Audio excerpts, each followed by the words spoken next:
Hey YouTube, it's 449. Yeah, I'm going to be redoing my video on how I do ballasting.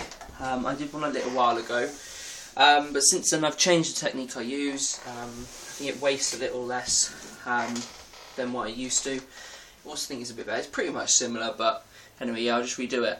So, yeah, you saw me in a previous video show you the ballast I use. It's just grey railway ballast. It's probably slightly too large for. Just get it out.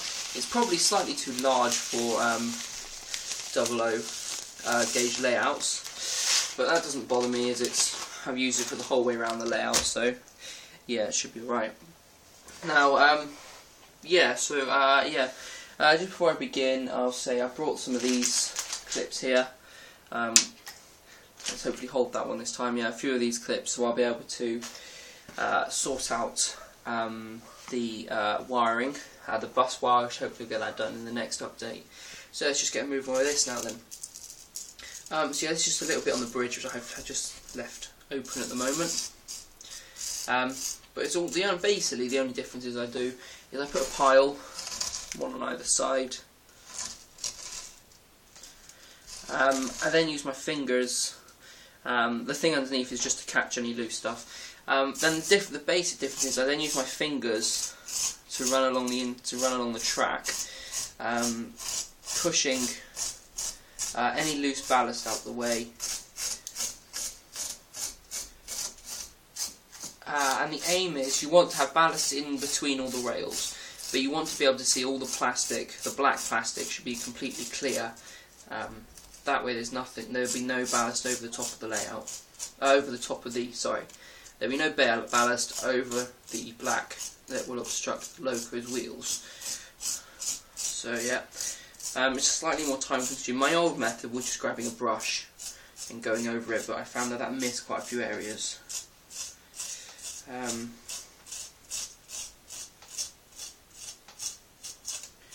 Anyway, yeah, there we go. So now I've got ballast on the inside. Any places that I can still see brown, I just put a little bit more ballast in those gaps.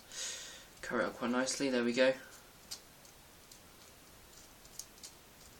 So yeah.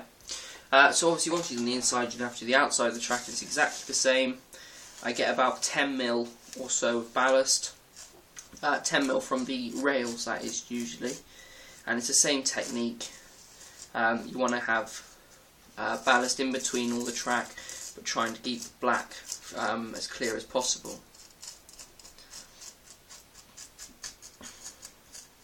I'll just do this little area here at the moment, and then I'll add in the glue and I can move around. Now, I just say for the gluing, I use a mixture of PVA and water, about 50-50 mix. Quite a lot of people use like a syringe or a pipette or something like that to put the glue in, which is fine. It's probably better than the method I use, but I like using my method as I'm able to absorb any sort of excess glue and get that out of the way without disrupting it too much. So yeah, I just get this bit here, just get this sort of few inches done, and you'll be able to see.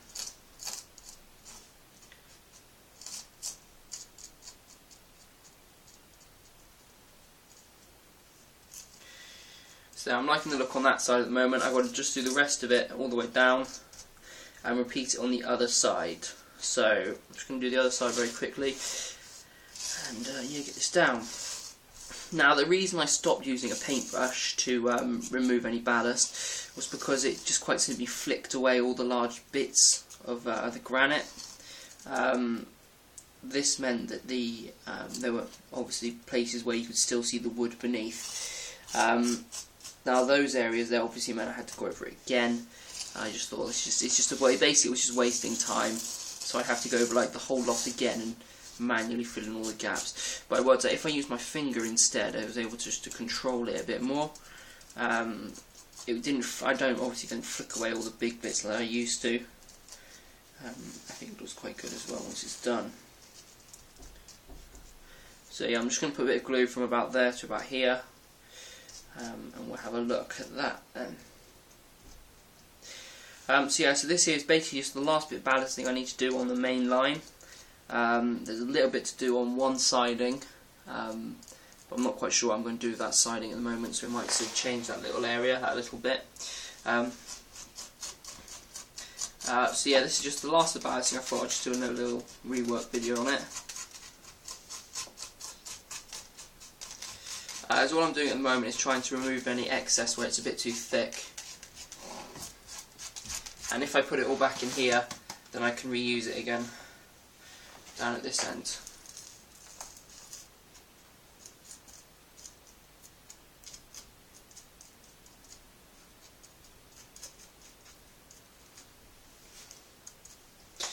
And there we go, that looks quite good. Now, I'm not sure if I'm going to do this up to a road or to... excuse me, I'm not sure if I'm going to do this up towards a road or if I'm going to do it towards maybe a hill or something, but this area here will obviously change different colour. So once that's in, I then get my glue mix. And one thing I found quite useful is these big PVA glue tubs. Once you find an empty one, cut it in half, and it's very good for doing this mixture in. So we'll just get that going. And this is the bit which most people do differently to me. I just get a sponge, remove quite a lot of the liquid, and just go. Now the only problem with doing this, I find, is afterwards I have to go over the whole track and clean it of any, the actual rails, they need to be cleaned of any loose glue. But the one thing I really like about this method is the fact that I can just absorb any glue just by leaving it on, which helps it to dry quicker. There we go.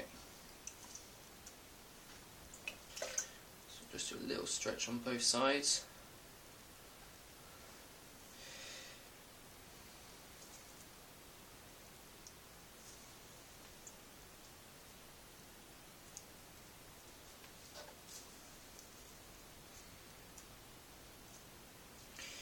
Yeah, it might be quite hard to see on the camera, but when I put this down, it just absorbs all the white, like lots of white glue. Obviously less glue there, quicker to dry, and all that, which is nice. Because this glue here will be dry probably within about an hour. I'll be able to come back and start removing any bits of ballast that are in the wrong place and things like that, which is quite quick compared to some other methods. So yeah, that's how I do my ballasting. Now I'm going to carry on just finishing off the bridge. I've got about 2 foot stretch left to do. Exactly the same method, and so yeah. Now later on I will be doing a video on how I ballast my points. At the moment I've just left them all open. By open I mean like this. Like that, so there's definitely no way that bits of ballast can get caught in any mechanism.